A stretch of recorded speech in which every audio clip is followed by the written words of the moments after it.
Bien amigos, continuamos con la lectura del gran conflicto de los siglos. Seguimos todavía en el capítulo 6, dos héroes de la Edad Media. La ejecución de Hus había encendido llamas de indignación y horror en Bohemia. La nación entera se conmovió al reconocer que había caído víctima de la malicia de los sacerdotes y de la traición del emperador. Se le declaró fiel maestro de la verdad y el concilio que decretó su muerte fue culpado del delito de asesinato. Como consecuencia de esto, las doctrinas del reformador llamaron más que nunca la atención. Los edictos del Papa condenaban los escritos de Wycliffe a las llamas, pero las obras que habían escapado a dicha sentencia fueron sacadas de donde habían sido escondidas para estudiarlas comparándolas con la Biblia o las porciones de ella que el pueblo podía conseguir, y muchos fueron inducidos así a aceptar la fe reformada.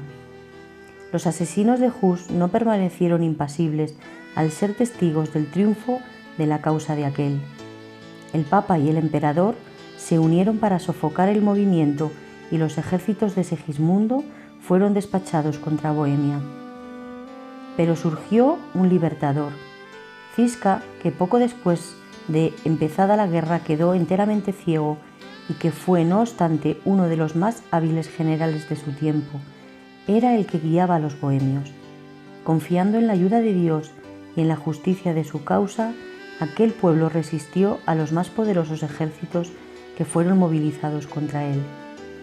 Vez tras vez el emperador, suscitando nuevos ejércitos, invadió a Bohemia, tan solo para ser rechazado ignominiosamente.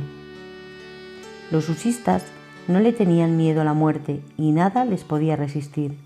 A los pocos años de empezada la lucha murió el valiente Ziska, pero le reemplazó Procopio, general igualmente arrojado y hábil, y en varios respetos jefe más capaz. Los enemigos de los bohemios, sabiendo que había fallecido el guerrero ciego, creyeron llegada la oportunidad favorable para recuperar lo que habían perdido. El Papa proclamó entonces una cruzada contra los husistas y una vez más se arrojó contra Bohemia una fuerza inmensa que solo para sufrir terrible descalabro. Proclamóse otra cruzada. En todas las naciones de Europa que estaban sujetas al Papa se reunió dinero, se hizo acopio de armamentos y se reclutaron hombres. Muchedumbres se reunieron bajo el estandarte del Papa con la seguridad de que al fin acabarían con los herejes husistas. Confiando en la victoria, un inmenso número de soldados invadió a Bohemia. El pueblo se reunió para defenderse. Los dos ejércitos se aproximaron uno al otro, quedando separados tan solo por un río que corría entre ellos. Los cruzados eran muy superiores en número, pero en vez de arrojarse a cruzar el río y entablar batalla con los husistas, a quienes habían venido a atacar desde tan lejos, permanecieron absortos y en silencio mirando a aquellos guerreros. Repentinamente un terror misterioso se apoderó de ellos. Sin asestar un solo golpe, esa fuerza irresistible se desbandó y se dispersó como por un poder invisible. Las tropas husistas persiguieron a los fugitivos y mataron a un gran número de ellos, y un rico botín quedó en manos de los vencedores, de modo que, en lugar de empobrecer a los bohemios, la guerra los enriqueció. Pocos años después, bajo un nuevo papa, se preparó otra cruzada. Como anteriormente, se volvió a reclutar gente y a llegar medios de entre los países papales de Europa. Se hicieron los más halagüeños ofrecimientos a los que quisiesen tomar parte de esta peligrosa empresa. Se daba indulgencia plenaria a los cruzados, aunque hubiesen cometido los más monstruosos crímenes. A los que muriesen en la guerra se les aseguraba hermosa recompensa en el cielo, y los que sobreviviesen cosecharían honores y riquezas en el campo de batalla. Así se logró reunir un inmenso ejército que cruzó la frontera y penetró en Bohemia. Las fuerzas husistas se retiraron ante el enemigo y atrajeron así a los invasores al interior del país, dejándoles creer que ya habían ganado la victoria. Finalmente el ejército de Procopio se detuvo y dando frente al enemigo se adelantó al combate. Los cruzados descubrieron entonces su error y esperaron el ataque en sus reales.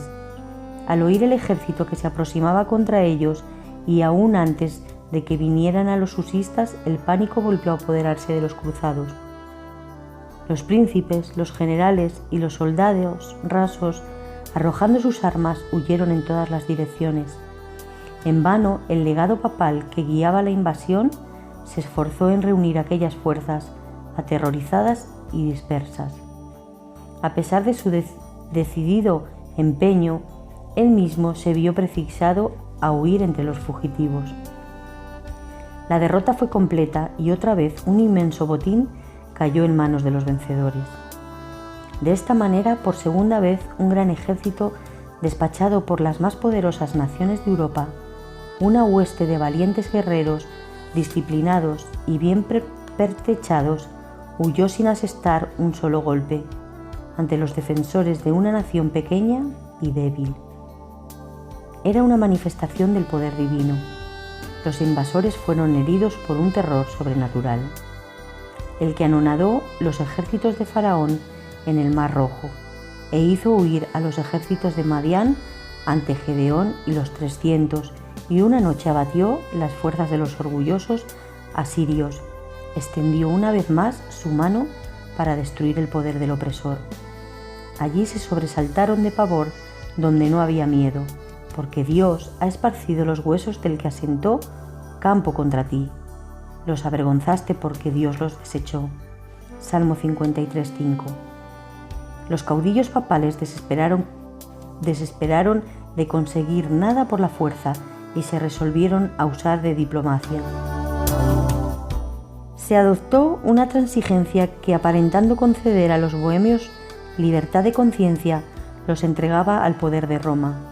Los bohemios habían especificado 4 puntos como condición para hacer la paz con Roma, a saber, la predicación libre de la Biblia, el derecho de toda la Iglesia a participar de los elementos del pan y vino en la comunión y el uso de su idioma nativo en el culto divino, la exclusión del clero de los cargos y autoridad seculares y, en casos de crímenes, su sumisión a la jurisdicción de las cortes civiles que tendrían acción sobre clérigos y laicos. Al fin, las autoridades papales convinieron en aceptar los 4 artículos de los husistas, pero estipularon que el derecho de explicarlos, es decir, de determinar su exacto significado, pertenecía al concilio o, en otras palabras, al papa y al emperador. Sobre estas bases se ajustó el tratado y Roma ganó por medio de disimulos y fraudes lo que no había podido ganar en los campos de batalla, porque imponiendo su propia interpretación de los artículos de los husistas y de la Biblia, pudo adulterar su significado y acomodarlo a sus propias miras. En Bohemia, muchos, al ver así defraudada la libertad que ya disfrutaban, no aceptaron el convenio. Surgieron disensiones y divisiones que provocaron contiendas y derramamiento de sangre entre ellos mismos. En esta lucha sucumbió el noble Procopio y con él sucumbieron también las libertades de Bohemia.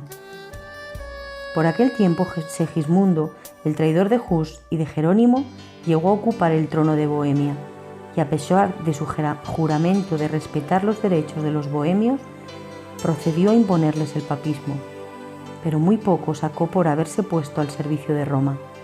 Por espacio de 20 años su vida no había sido más que un cúmulo de trabajos y peligros. Sus ejércitos y sus tesoros se habían agotado en larga e infructuosa contienda, y ahora, después de un año de reinado, murió dejando el reino en vísperas de la guerra civil y a la posteridad un nombre manchado de infamia. Continuaron mucho tiempo las contiendas y el derramamiento de sangre. De nuevo los ejércitos extranjeros invadieron a Bohemia y las luchas intestinas debilitaron y arruinaron a la nación. Los que permanecieron fieles al Evangelio fueron objeto de encarnizada persecución. En vista de que al transigir con Roma sus antiguos hermanos habían aceptado sus errores, los que se adherían a la vieja fe se organizaron en la iglesia distinta que se llamó de los Hermanos Unidos. Esta circunstancia atrajo sobre ellos toda clase de maldiciones, pero su firmeza era inquebrantable. Obligados a refugiarse en los bosques y las cuevas, siguieron reuniéndose para leer la palabra de Dios y para celebrar culto. Valiéndose de mensajeros secretos que mandaron a varios países, llegaron a saber que había diseminados en varias partes, algunos sostenedores de la verdad, unos en esta, otros en aquella ciudad, siendo como ellos objeto de encarnizada persecución. Supieron también que entre las montañas de los Alpes había una iglesia antigua que se basaba en las Sagradas Escrituras y que protestaba contra la idólatra corrupción de Roma.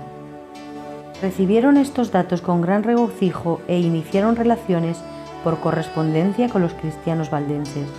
Permaneciendo firmes en el Evangelio, los bohemios, a través de las tinieblas de la persecución y aún en la hora más sombría, volvían la vista hacia el horizonte como quien espera el rayar del alba.